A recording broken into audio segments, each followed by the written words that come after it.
Welcome everyone to another edition of Departures Lounge.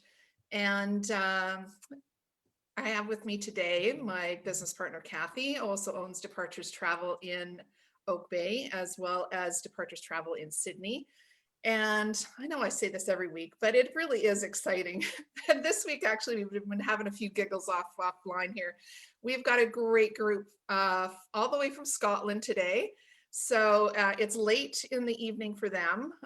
So I'm not sure how many of them have been into the dram, but it'll only make things a little bit more lively, I think. So leading this group of Scots, I should say, is Samantha Cowan, and she's from Battlefield Tours, which is here in Canada. And since way back when in 1986, which I found quite funny. And she's going to introduce all of our guests that we have with us today and try and keep everyone in line, I think. Do my best, Kathy. Okay. Go ahead, Sam. Thank you again, Departures Travel, for inviting us on your live event show. Every Thursday, you guys host a live event with a supplier that you love, and I've been absolutely loving it. Last time I was here with you, I brought a number of my Scottish friends with me to talk about Scotland, and today we continue that journey, exploring the unique opportunities Scotland has to offer from the comfort of our own homes. My name is Samantha Cowan, and I am the Outbound Operations Manager at the Battlefield Tours of Canada and Connection Custom Travel. And tonight is a very special night because we've brought a special guest who has a special surprise for us to start us off. Lord Charles Bruce, heir to the 11th Earl of Elgin, patron of the clans and Scottish societies of Canada. His great-great-great-great-great-great-grandfather of the 14th century is Robert the Bruce, the great King of Scots. But another one of his great-great-grandfathers, the 8th Earl of Elgin, James Bruce, was also the Governor General of Canada from 1847 to 1854 and chose Ottawa as our capital.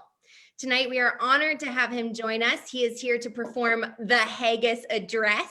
After the Haggis Address, I'll then turn it over to Alistair Grierson, if you want to wave, Ali, Edinburgh native and local tour guide, for his narration of Burns and his poetry, during which I'll encourage the audience to write down their questions for Lord Bruce and Neil Forbes. That brings me to my third guest in our lineup, Neil Forbes. You've met him before in our Departure Travel sessions last year. He is a whiskey ambassador and owner of Saltire Executive Travel Whiskey Tasting Tours. He's been doing some really wonderful Scotch whiskey events online, including private virtual tastings. He's based in Scotland. You can see some of his live events with 1775 Whiskey Passport.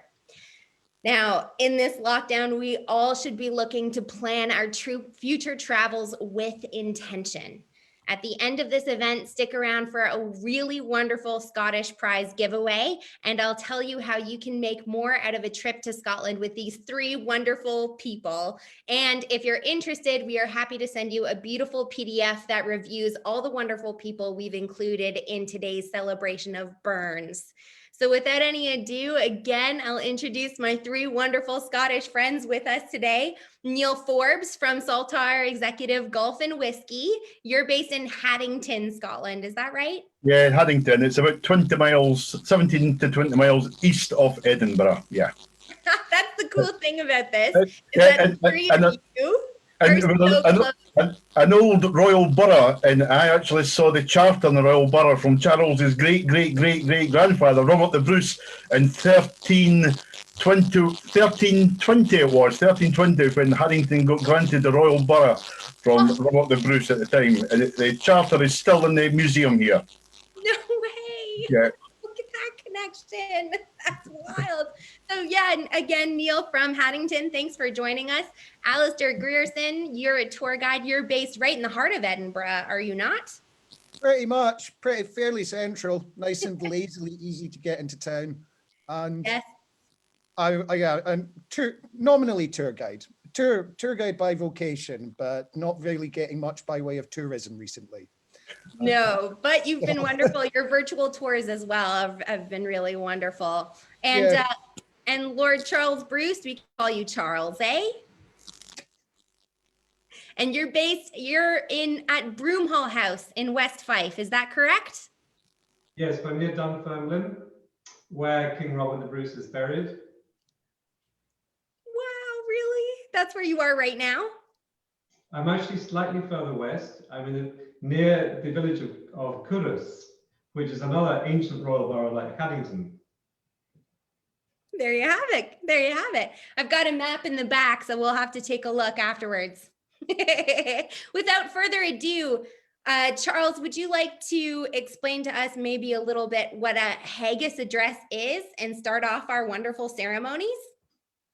Well, the haggis will be customarily addressed at a Burns supper. And in Canada, you have many Burns clubs who, during the course of this week, presumably, have been having virtual Burns nights connected by Zoom. Normally, it will be brought into the dinner behind a piper. So as you haven't organized a piper this evening, you just have to imagine that a piper is preceding me, and it'll be carried by the chef, or possibly by a lady decked out in 18th century costume, who goes by the name of Pussy Nancy. It's then laid in a very august place in front of the company, and then the person who's been chosen to address the haggis will literally stand up and address it.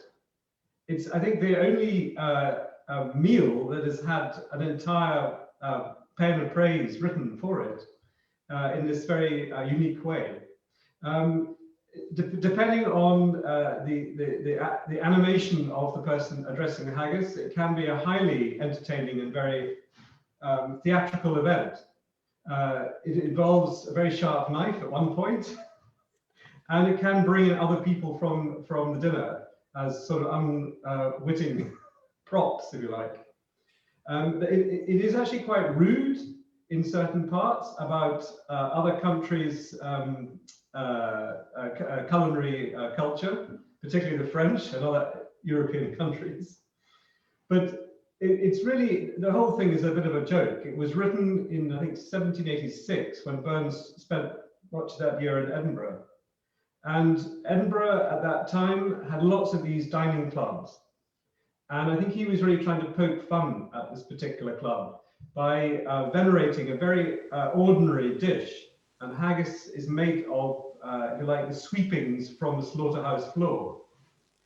Not the sort of food that you would normally serve in polite company. But it's been elevated to be our national dish and to be put on the same level as the finest European cuisine. That was all Burns's intention. So perhaps I should just get on with it, and you can draw your own conclusions. Woohoo! I'm so excited. Okay, so this is it. That's the haggis? Is this showing up on the screen? Yep. You can see, because I've had to position my remote camera. Now, I'm actually using a knife, a dirk, to do this. Can you see this? It's just out of the frame. Can you see the knife? Yeah. It was a 21st birthday present to my great-grandfather, who was born in Montreal in 1849. I told you the story about him. So it's got another kind of Canadian connection. It may have been from his godmother, Queen Victoria. So it's got quite a lot of history. I mean, this is a classic Highland dirk, which has the principal blade, probably made from a cut-down broadsword that was broken in battle. And then it's got these very handy accoutrements. It's got a wee knife and a fork. That'd be so good for camping. Absolutely, and make all sorts of things. Fair far your honest sonsy face. Great chieftain o' the puddin' race. Aboon the law you tak your place, pinch, tripe, or therm. Weel are ye worthy of a grace, as lang's my aim. The groaning trencher there ye fill, your hurdies like a distant hill. Your pen would help to mend a mill in time of need, and through your pores the dews distill,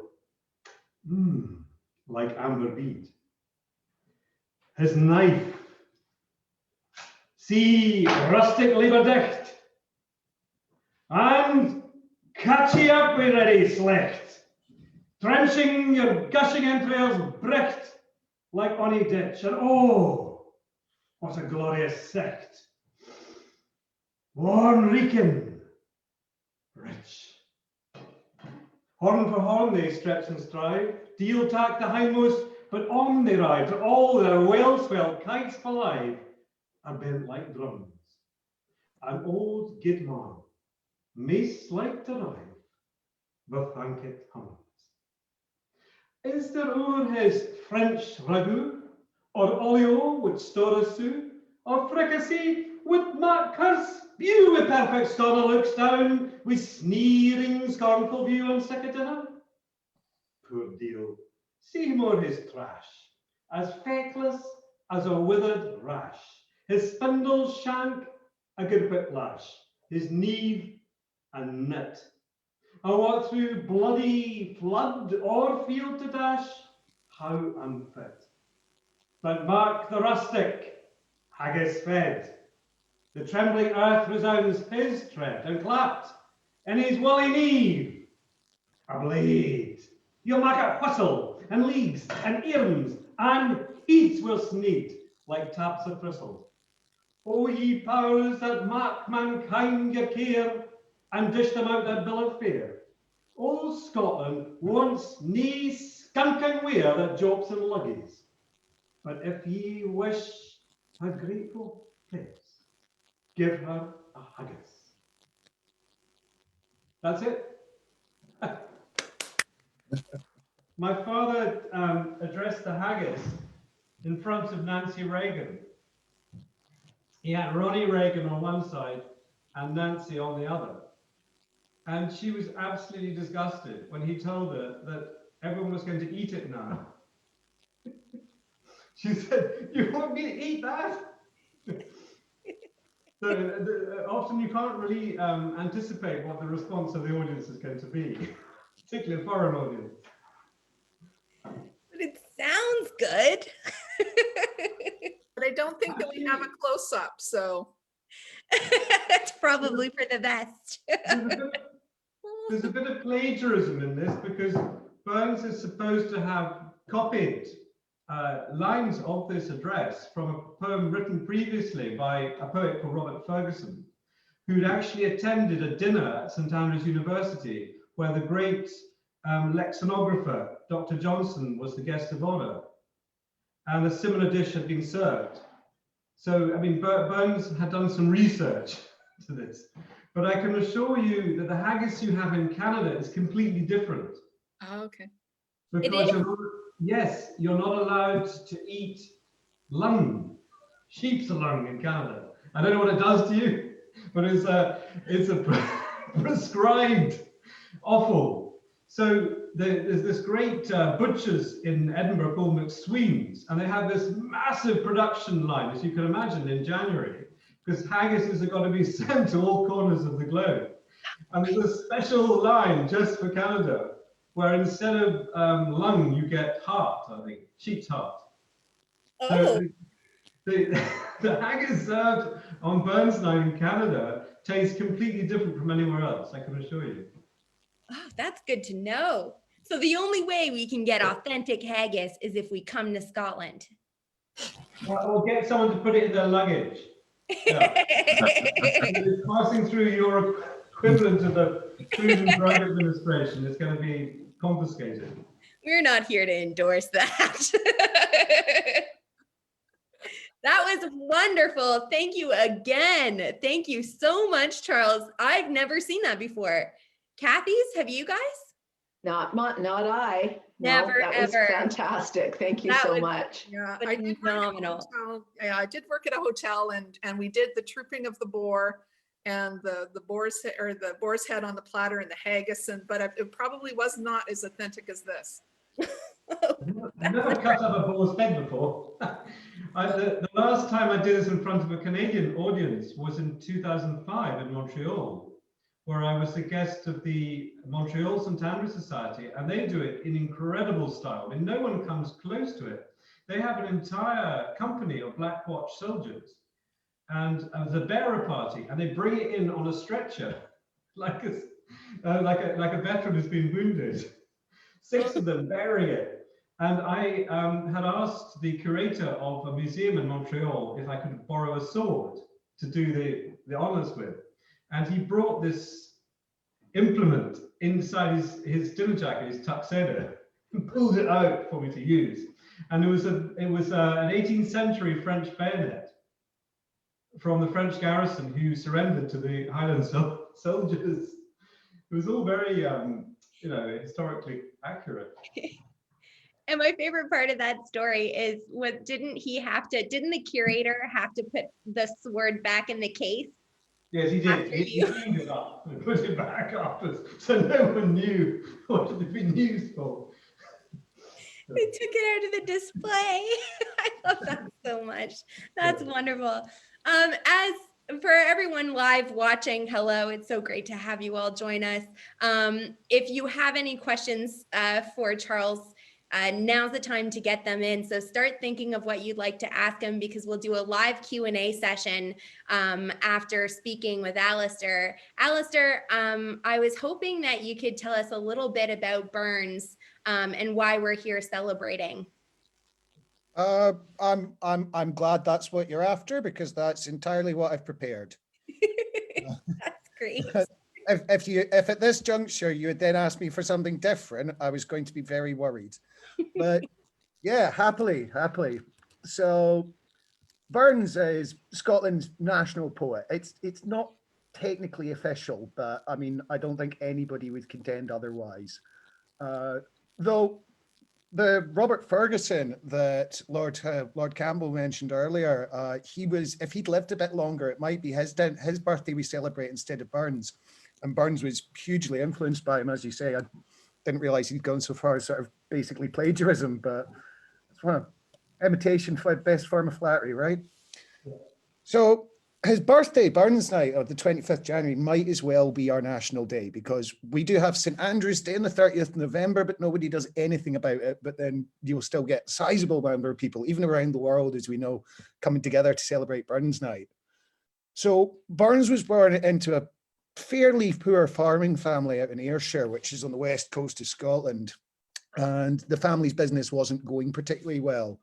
So his father was a self-educated man, and so he made sure that all 7 of his children could read and write, as well as teaching them things like maths and geography and history. Burns was moving around quite frequently as a young man because his father kept moving from farm to farm, desperately and unsuccessfully trying to find one that he could make work. And Burns worked alongside his father as a labourer in the fields, but also started to write poetry, which his dad encouraged. He was not so happy when Burns joined a country dancing society in the village. But he started to write really to impress girls. His first few poems that we have were written and just sort of handed to his romantic interest to try and woo them. And his very first one was written to what we think is a 14-year-old farmhand called Nell. She was brought in one summer to help them with the harvest, and Burns took to her, but history fails to record what actually happened to her, or if anything happened between them. And that was the first of many loves and muses in Burns' life. And he did write a lot of love poetry. It wasn't all romantic, so we'll not bother here with his lesser known poem, 9 Inch Will Please a Lady, but we'll look at a bit better known and a bit cleaner, My Love is a Red, Red Rose, or a Red, Red Rose for short. So, oh, my love is like a red, red rose that's newly sprung in June. Oh, my love is like the melody that's sweetly played in tune. So fair art thou, my bonny lass, so deep in love my, and I will love thee still, my dear, till all the seas gang dry.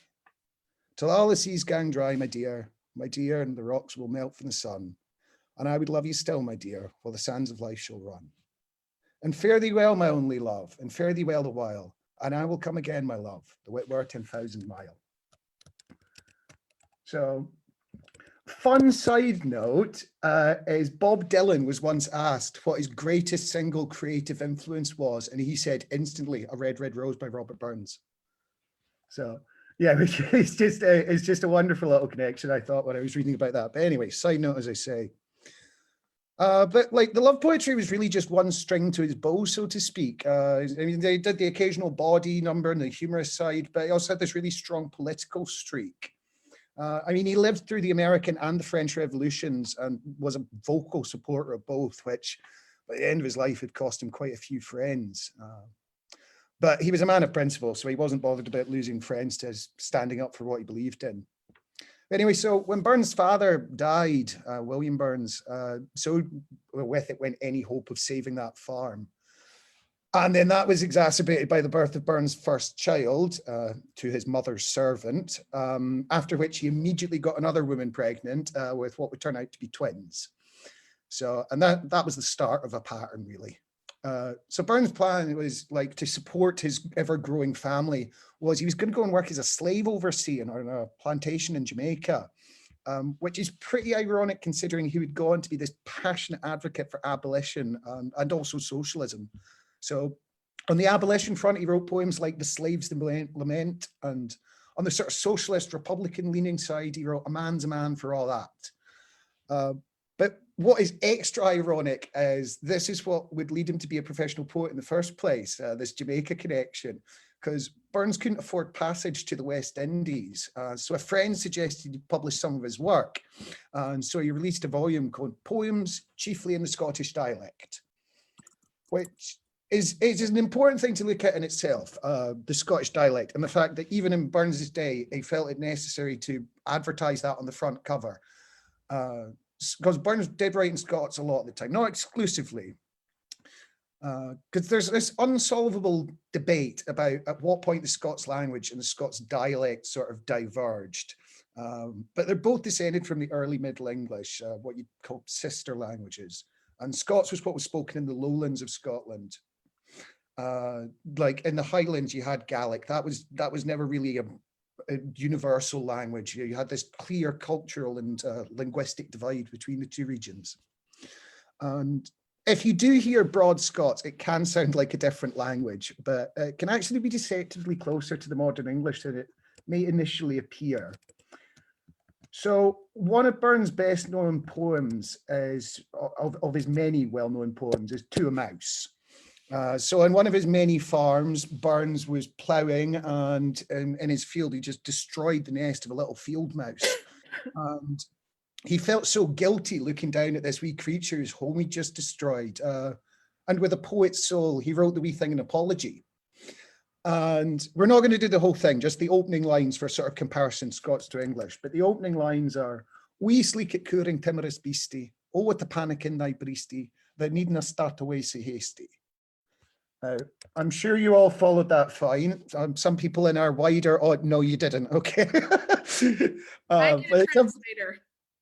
Well, okay. I was going to translate. I thought, you Burns aficionados would know this one, but it can be hard going, but it's not as distant as you think. Like if you break it down, so we just small, obviously, sleek it, sleek, cooring, cowering, timorous or timid.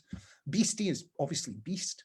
Oh, what a panic's in thy breastie. Oh, what a panic is in your breast. You can see the little mouse's heart going. You can see it's scared. But he wants to reassure it, says that need not start away so hasty. You need not start away, run away so hastily. I'm not going to hurt you. And so it's not as alien sounding as you might think. I mean, I don't know if that sort of translated easily enough. Like once you get your ear into it, or sometimes when you see it on the page, it's easier. But if anyone wanting to read more Burns, which can't be recommended enough, if you go on all these free online resources, and they'll all have the Scots, and then either notes beside it about what particularly recondite words mean, or a full-blown line-by-line translation. So another fun side note on that one is later in the poem, there is a line that says, "The best laid plans of mice and men gan after gly," meaning go often astray. And that was something that was picked up by John Steinbeck for his book of Mice and Men. And just to sort of, it's not very commonly used, but it's an accepted phrase in the English language. So just one of his little influences that Burns has had through the centuries. But anyway, so Burns' first volume that he'd published, his Poems, Chiefly in the Scots Dialect, sold well and gained in pretty much instant recognition. So he put Jamaica to the side, borrowed a horse off a friend and just rode for Edinburgh.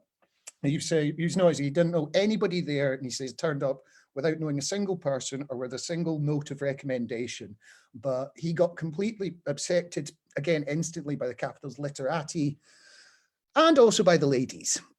So Burns continued his pattern. He started courting this young socialite, and he was courting her for a few weeks, and it was becoming increasingly apparent that he would have his work cut out if he wanted to escalate this to a physical relationship. So he just knocked up her servant instead.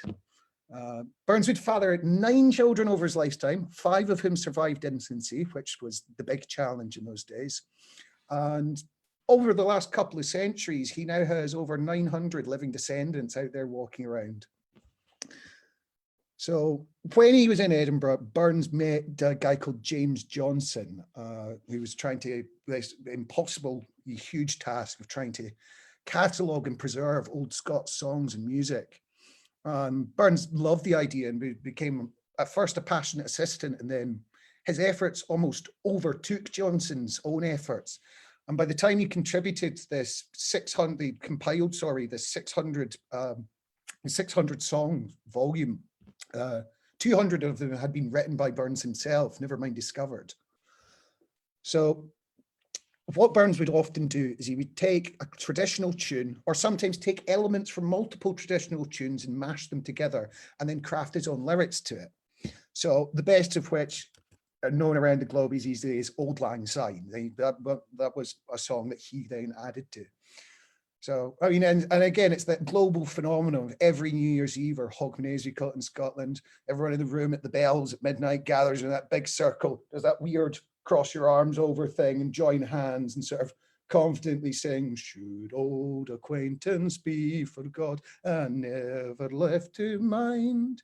Should old acquaintance, Auld Lang Syne. Even a lot of Scots don't know all of it.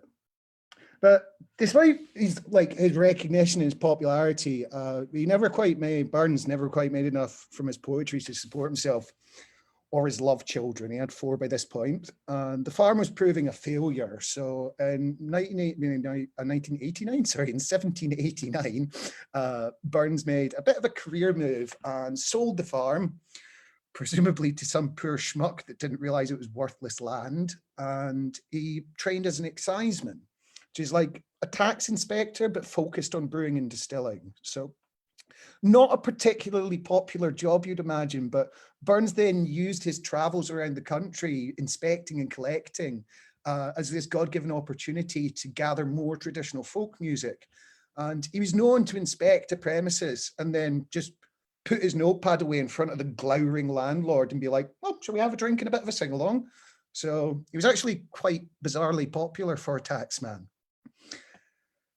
So between his family commitments and his extracurricular family commitments, shall we say, his writing, because he never slowed down on the poetry, his music collecting, and his full-time, fairly heavy work as an exciseman, Burns was a pretty busy man, and sadly the strain would prove too much for him, because he'd always had pretty poor health. He'd sort of damaged it. Apparently walked with a permanent stoop from his days on the farm, because he'd spent most of his life doing back-breaking manual labor on the farm. So now that he was working as an exciseman as a supervisor, which involved traveling even further on horseback throughout the year, throughout the miserable Scottish climate, he died 1796 and he was aged just 37 years old.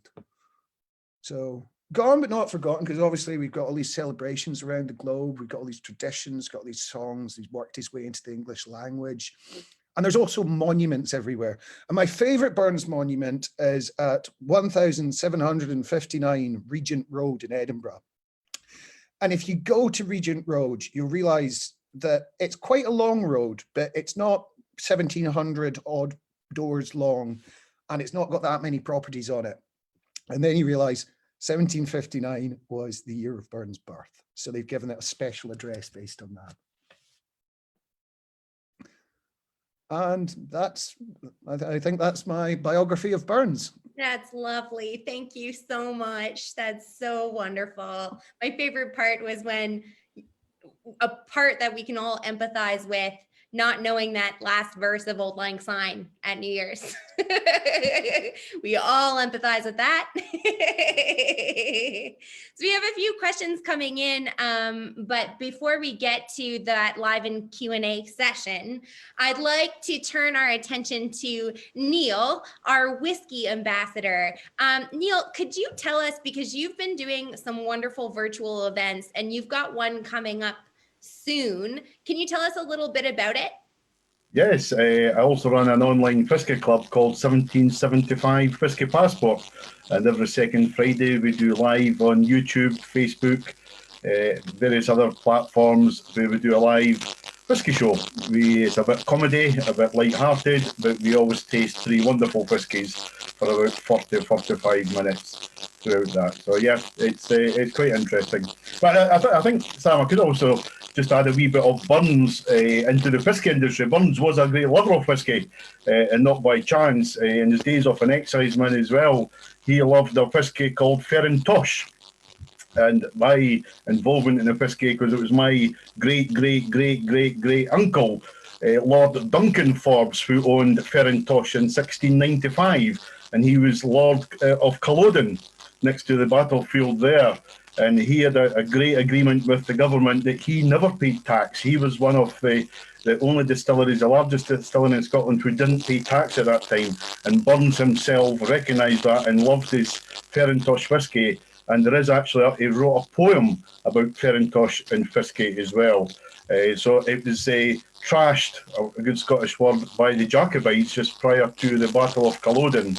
And Lord Duncan Forbes of Culloden claimed £45,000 in these days from the government in compensation, which is probably worth about 40-50 million pound then. So yes, my association with whisky, my family's association with whisky goes back some 300 years as well. Unbelievable. I didn't know that. Yeah. That is wild. Is that where you got your passion and your love from whiskey all these years? Well, whisky and golf. No, I don't advocate regions of single malt Scotch whisky. I always favour a flavour map, which is of a square. And if you imagine a square I'm talking from now, on the left-hand side, the word light. On the right-hand side, the word rich. On the bottom, delicate. And the top, smoky. And it's 4 corners there, 4 quarters. And by looking and by smelling, nosing a whisky, you can actually plot it into these corners, because Islay is predominantly known as a very smoky, very peaty whisky, but has many distilleries in Speyside doing expressions which is equally as smoky. And when you go back to Islay, 2 of my favourite ones is Bunnahabhain and Bruichladdich, who do 2 wonderful unpeated, unsmoked whiskies. So you really can't tell from the region, then it's all down to the flavour map. But I would probably say my favourite brand is Aberlour, and closely followed by Edredour, which is a very small distillery just outside the town of Pitlochry. I just love Edredour. In fact, Andrew Symington owns the brand Signatory Vintage, which this is actually a Deanston Lowland whisky, but bottled by Andrew Symington at Edredour, and it's a 66.6% ABV sherry butt cask. It is absolutely wonderful. That sounds gorgeous. That distillery, isn't it? That distillery outside of Pitlochry, isn't that the smallest distillery in the world? It was the smallest distillery in Scotland, commercial distillery in Scotland, until about 2015, 2016. Until modern times, there's dozens of new distilleries opened up. But since 1983 up until about 2015-16, it was the smallest commercial distillery. And up until last year, only ever produced 100,000 litres through the distillery itself. It has doubled in size in the last year, so it's doing somewhere just over 200,000 now. But wonderful, wonderful drop of whiskey. Oh my gosh, it's wonderful whiskey and a really lovely experience for our Highland dancers that come through Scotland in the summer. A lot of the times they have to compete in Pitlochry. And for the fathers who come on the trip, they go to that distillery for the day. Yeah, it's probably my favourite distillery. I think location-wise and seeing it around about it's probably the nicest one that I visited, I think. Yeah. It's breathtaking. It's one of those places where you audibly gasp. Breathtaking. Oh, I didn't know that was your favorite. That's phenomenal. Thank you, Neil. I would say through the Q&A, if anyone wants to shout out what whiskeys they have at home, start throwing that in the chat in our live comments, because I'd love Neil to give us his perspective on each one. And I'll do the same, but let's continue on. Let's go to the questions and answers. Who's reading out the questions? Kathy, are you? Wonderful. I am. Okay. Let me see. From Samantha, from Sarah. She asks, were you called Lord Bruce as a child?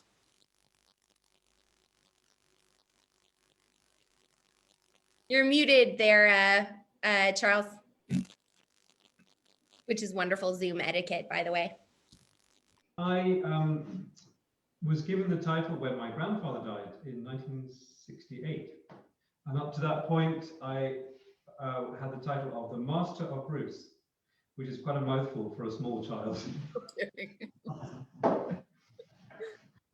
No But kidding. Sam did introduce me and give you a thumbnail sketch of my ancestry. Robert the Bruce, as a young man, as the oldest son of the Countess of Carrick, also had the same title as Lord Bruce. And anyone who's read Nigel Tranter's trilogy, he makes the point. That's how he was known as a young man. Really? All right. Yeah. What age do you change from, does your title change from master to lord? Well, it's only because when my grandfather died, my father then became the Earl of Elgin. Ah, And, I took my father's title. Up to that point, he was Lord Bruce. I see. So I've got a question of mine. So I know that Lord Bruce was talking about ancestry in Canada. Some of my ancestors are the Fraser clan. So where would you suggest people go in Canada, or if we were sending them to Scotland to do their ancestry? If they have researched clan connections, a lot of the clans now have very instructive websites, and you can get a lot of information for them. In Edinburgh, they would probably go to the National Records of Scotland, which has a very good sort of diaspora interface for people who are looking to do their own genealogy. There are many professional genealogists who do it for you for a fee. Mm-hmm. And then the Frasers, I think there are 2 Fraser branches in Scotland. So at least there are 2 places you go visit. Where there's always a clan presence. And the principal castle, I think, or one of the Fraser branches, is owned by the National Trust of Scotland. That's open to the public. Fantastic. Another question. Oh, here we've got whose favorite whiskeys here. Oban 14. Yeah, Oban 14, yeah, fantastic whiskey, a bit salty and very, very lightly smoked. And if people want to try and diversify or diverge into peaty smoky whiskies, I would suggest Oban's a very, very good starting point. And from Oban over to the Isle of Skye, then try a Talisker before you get into an Isla peated one. It's a nice starting point for that. Lovely whiskey, owned by Diageo now, which is maybe unfortunate, but Diageo is one of these companies who have literally turned the cottage industry into a worldwide industry, so we've got to take your hat off to them. But yeah, fantastic whiskey, really, really tasty. Fantastic. and just to interject, we have a few people who are watching from Diageo right now. They were our very last tour were the sales reps from Diageo to Scotland in February 2020, and they had to cut it short and come home. So we can't wait for them to come back. So I'm glad you mentioned them. Woo-hoo. They get to do a do-over. Let me see. I was actually a question for Alistair. How many writings did Robbie Burns do? I honestly don't know. It's not, I've never seen a figure. Maybe I should have known this. It's not a figure I've ever seen. As I say, like when his first volume, I think, was about 60 poems, but he was very, very prolific writer. And he also, and with his music collection, and I know he added 200 out of the 600 for the first volume of James Johnson's sort of collected traditional music and sort of reconstructed songs, but I don't know how many he did over the course of his lifetime. Sorry. Well, we stumped you, I guess. Yeah, I'm trying to Google it, but it's hard to First Google. question. I know. Very first This question. question is for Lord Bruce. What are family reunions like at your house? Oh, Sam asked me this. Yes, today. Well, we have our own family association in North America. It's called Family Bruce International, and they've actually been over several times in the last 10 years. So I think that's the sort of family reunion you were referring to. We're not a very numerous clan. I mean, some clans, I mean, there are millions of Campbells, I think. But the Bruces tend to cluster in parts of the States that I don't normally visit, but they're very keen to come to Scotland. And I think the best family reunion we had was on the esplanade of Edinburgh Castle, where we took part in the tattoo. If you remember, I think it was 2017, the clans were allowed to participate in the opening ceremony of the tattoo. And we had the second largest contingent. I mean, people really made an effort to be there. And the Americans in the group were delighted that the person taking the salute was the most important American serviceman. He was the chairman of the Joint Chiefs. So he came and met them. They were just absolutely, they were so ecstatic with happiness that this family reunion had brought them in contact with the most distinguished American soldier present. That's amazing, you know, to be able to hunt your ancestry down so far. And also, if I can just interject, if you go back to Robert the Bruce in the 14th century, and it was most of the family was wiped out at that point by the King of England, right? Wasn't it? All of his brothers were wiped out. Is that right, Charles? Hung, drawn, and quartered. Well, they all met violent deaths. I don't think we have to elaborate. Yeah. But yes, the family almost disappeared. The male line. And then you all come back again. I think that's, we were talking once and Charles mentioned, you know, that's what, if you're retracing your family history, sometimes that can happen where the family kind of drops off and then, you know, a couple generations later, they just pick up again. I think that's really interesting. A question for Neil. I know that when you were here last time, we did an impromptu tasting, a whiskey tasting in our office, which was really fun. I think we sipped more than we were supposed to, but that's, now you do these tours for people that come over, and you also have a golf tour company as well, or you take people out on golfing. So Yes. you have really a rounded, you have really a lot of things that you offer people. Yes, I offer just from day trips to 12, 14-day trips in a people carrier. So they're all private guided tours, yes. Or we just do the day trip. I do a specific from Edinburgh. If we have a pick-up in Edinburgh, we go down to Glenkinchie Distillery, which is the Edinburgh Mall, not far from me down in East Lothian. Again, owned by Diageo, part of the Johnny Walker experience now. And we put them on a specific tour there. They get a couple of drams. Then I go to my business partner in the Whisky Online Club, the Merket Bar and Grill in Musselburgh, just outside Edinburgh, where we have a 3-course lunch, which is Cullen's Kink soup, haggis, neeps and tatties. and a clouted dumpling, all good traditional Scottish food. And I pair that 3 courses with 3 different single malt whiskies and tell the story of whisky from there. So yes, Kathy, we do that quite regular. Yeah. That's fantastic. And I think what I might do is maybe get that in writing, because between the accent and the words, I would not be able to tell people where they're going. I'm doing a big quote for a big group of 60 for April 2022, and they've asked me, it's a very high-end one, they've asked me to do what they got, PowerPoint presentation with some of my reviews. So I could easily get that to you through Sam, or you email me directly, Kathy. Once that's all done, we can do that, which a nice little brochure it will be to put out, yes. Yeah, fantastic. And I know that Lord Bruce, we've seen, I've looked into the video that he had of his ancestral homes and where you can stay and have beautiful weddings. I can't imagine. It would be absolutely stunning. So we'll share that info as well. And Alistair, what kind of, you're based out of Edinburgh? I am indeed, yes. Yeah, and the type of tours that you do? Well, they're all walking based tours, or they were. I continue to talk about them in present tense in the hope that one day they will return.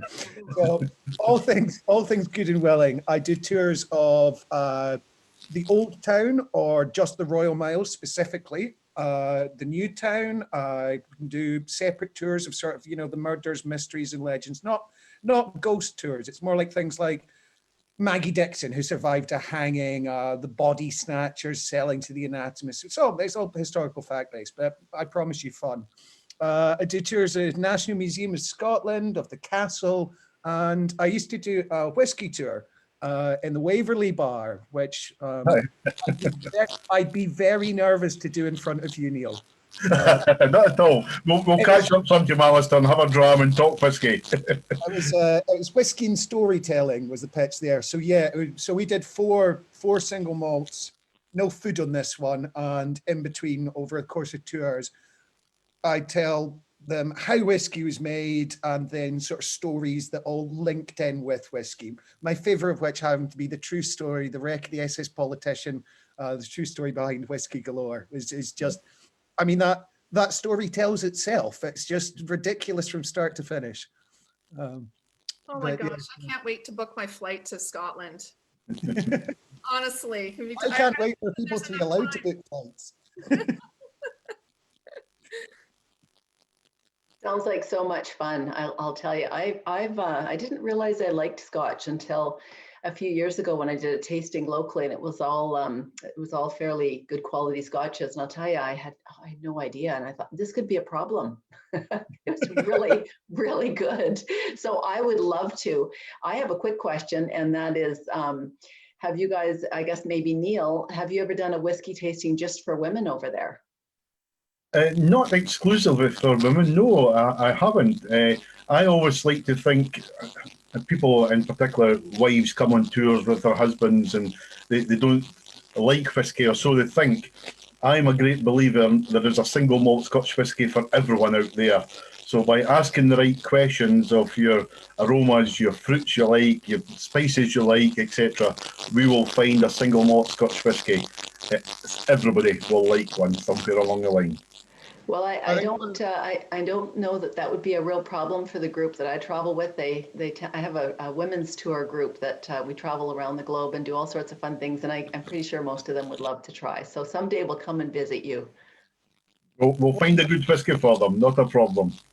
One of the most gratifying experiences I've had in a tour is, I always like it when I convert someone to whiskey, when I get there and they say, oh, I've never actually tried whiskey before.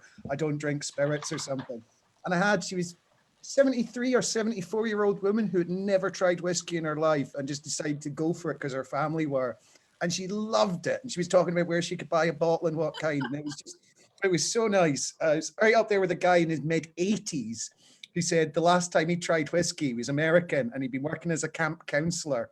And they stole a bottle of whiskey and a rowing boat, rowed out into the lake, aged 14 or 15. And he was just sick as a dog over the side of the boat. He'd never been able to touch it since. So he took a 70-year hiatus, and then I got him right back on. It was like, I I should have tried this again earlier. That's great. It's great. I think he's still alive. About 3 years ago, is it Patagonia or something, way down the very south of Argentina? A mid-70s gentleman who couldn't even speak English at the time. He was there with his daughter and son-in-law, and I had them on a tour, and he was insistent that Scotch whisky was not as good as American bourbon. And Charles and Alistair may know a single malt whisky, one of my favourites, called Dalyuen, which is a flora and fauna owned by Diageo, and it's purely matured in sherry casks. There's no American oak, and it is dark colour, almost like black tea, but sweet and wonderful. And I gave this gentleman a Dalyuen at Glenkinchie, and I converted him overnight. And for the last, well, not in the last year, because obviously not travelling, but he used to send me a photograph of every new bottle of single malt Scotch whisky he had got, and he kept saying in his broken English by message how wonderful Scotch whisky is now after all his life drinking bourbon whisky. So yeah, we can still convert people. Well, speaking of whiskey in Argentina, do you see Pope Francis got into not exactly trouble, but he raised a few eyebrows a few months back because he was gifted a bottle of whiskey, and he was like, this is the true holy water. And the Vatican press office was like, no, it isn't.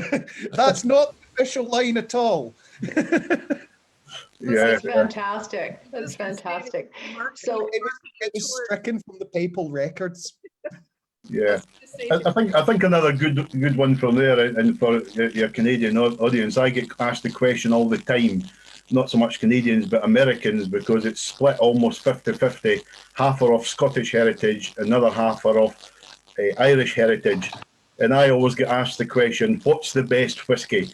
Is it Scottish whiskey or Irish whiskey? And the first thing I always say to them is, it's a rather silly question to ask a Scotsman, because A, I'm going to be biased. But however, I can justify my decision in Scotch, because the biggest selling Irish whiskey and the second oldest Irish whiskey is Jameson's, and everybody has heard of Jameson's whiskey. It's massive throughout the world. John Jameson, who introduced whiskey to Ireland in 1780, moved to Ireland at the age of 40-year-old. He was born and brought up in the town of Alloa, just outside Stirling in Scotland, and only moved to Ireland as a 40-year-old. So we actually had to teach them how to make their best whiskey. So it has to be Scotch whiskey is the best by a mile than the Irish. Am I right in saying its lead competitor, Bushmills, was also started by a Scotsman or Scots descent? Is that? I'm not sure of that, Alistair. Rumour has it, but I can't guarantee that. But certainly Jameson's was John Jameson's from Alloa, who was a lawyer. Believe it or not, they moved there to start whisky. He was a borough clerk or something, lawyer through the local authority in Alloa. Well, I think that we've had a lot of fun on here today. I think that we could continue going for a long time and listen to stories from all of you. So we'll definitely have to do this again, and maybe pick another fun theme from Scotland, and away we go. But we do have to wrap up. We do have one more question though that came in for Charles, and we want to ask you about what you think about the Outlaw King. And then after that, we'll have Samantha jump in, and I think you had a prize giveaway that we could take care of. The rest of the questions that we had, we'll definitely address in the chat for anybody that wants to. We'll follow up with that. But Charles, yeah, if you want to just let us know what you think about the Outlaw King, that would be great. Well, I think it got thumbs up from my family. We were quite surprised on this occasion that no one had sent us a script beforehand. We have shelves and shelves of scripts that have never actually made it to the movie theatre, and I was allowed to go and see some of the filming. Was very impressed by the attention to detail. I mean, it's the largest budget film I think ever made in Scotland, but it only covered 2 years of the King's reign, so we're hopeful there's going to be several sequels. Well, I'm going to have to watch it now. I actually hadn't even heard of it, so that's fantastic. So, well, what I suggested to Sam is that Netflix, who regularly question their subscriber base, they have 200 million subscribers, so they know exactly what the subscribers want to watch. Actually, we're looking for an authentic version of Game of Thrones. I mean, that's why they alighted on the story of the War of Independence and King Robert's life, because they wanted to actually have a much more authentic medieval story to tell. I'm sure that's why they chose it. Well, that's fantastic. I'm excited. I'm going to look that up after the show's over. So Samantha, thanks very much, Lord Bruce. That was wonderful. Samantha, did you want to take over for a couple of minutes before we wrap up? Yes. First off, I just want to thank you wonderful gentlemen for joining us despite the late hour that it is over there. We can't wait to see you all in real life. And again, I'll have a PDF ready tomorrow for anyone who's interested. It'll be easy to download and it'll give you information on all three of these wonderful Scottish faces, and all three with very different but very unique, very extraordinary experiences to offer Canadians who are coming over. And that's why we're doing this now, is because it's important that we move forward and travel with intention and really make phenomenal experiences. If we're spending the money to go across, it's a big schlep to get to Scotland. You've got to really know what you're doing and do your homework now to create that wonderful experience. And here are three wonderful people who are willing to offer it when we're there. Speaking of another supplier that couldn't join us today, but would love to say hello and has most graciously offered our gift giveaway for today, was the Scottish Soap Company. The Scottish Soap Company is giving a gift certificate. I believe it's 50 Canadian dollars, but it's in British pounds. So I'll have to do the exchange rate in my head. But that's what they're offering for a very lucky viewer of this video today. And Departures Travel will announce that. But thank you again to the Scottish Soap Company for giving us a wonderful gift using really wonderful direct resources from Scotland to make their soaps and lotions and all sorts of beautiful things. So thanks again to you. Thanks again to Lord Charles Bruce offering up his wonderful family home, the Broom Hall House in West Fife. They open their doors for private events only. So private events only for Canadians who are willing and able to make it. Alistair, you've got virtual tours in the meantime on Amazon. So I'll link that. But we can't wait to see you in real life as well and go on your walking tours. I should point out, like, great if you want to drum up any business for the virtual tours, but there will be no guarantee it will be me that you will get. Right. Awesome. You can't select your guide, so okay. you get somebody else. But well, that means you'll either get Fiona, John, or Angus or Ryan, and all of them are fantastic. They're all fantastic. That's true. I can promise your guests that they get me, and I can do tours that last for up to 2 hours and cover 4,000 years of history. So wonderful. Isn't that wild? That sounds amazing. That sounds amazing. Thank you. And Neil, we'll certainly look out for your online show tomorrow. We'll link that as well. We can't wait for that. You keep rocking it, man. It's wonderful stuff. Thanks again, guys. Thank you. Yes, thank you everybody for taking the time. I know it's late for you, so thank you very much, Lord Bruce. Thank you, Neil. Thank you, Alistair. And Samantha, thank you for rounding up these wonderful gentlemen once again for us. That was really fun. We look forward to having all of you back. Actually, look more forward to come and seeing you in your world. And definitely looking forward to that Scotch tasting. Oh my gosh. That sounds amazing. So, well, thank you everybody for joining us today. A little longer than our normal, but we wanted to tell some stories and just have a little bit of fun today. And I think we accomplished that with this wonderful group. And again, thank you to all of you. Next week, if you want to join us, we'll be back to our regular time of 4 o'clock on Thursday, and we're going to be meeting with Tauk Tours. And they're going to be actually talking a little bit about their river cruise program in Europe. So just something a little bit different, certainly a lot different than today's episode. So thank you again, everyone. And we look forward to seeing you next week.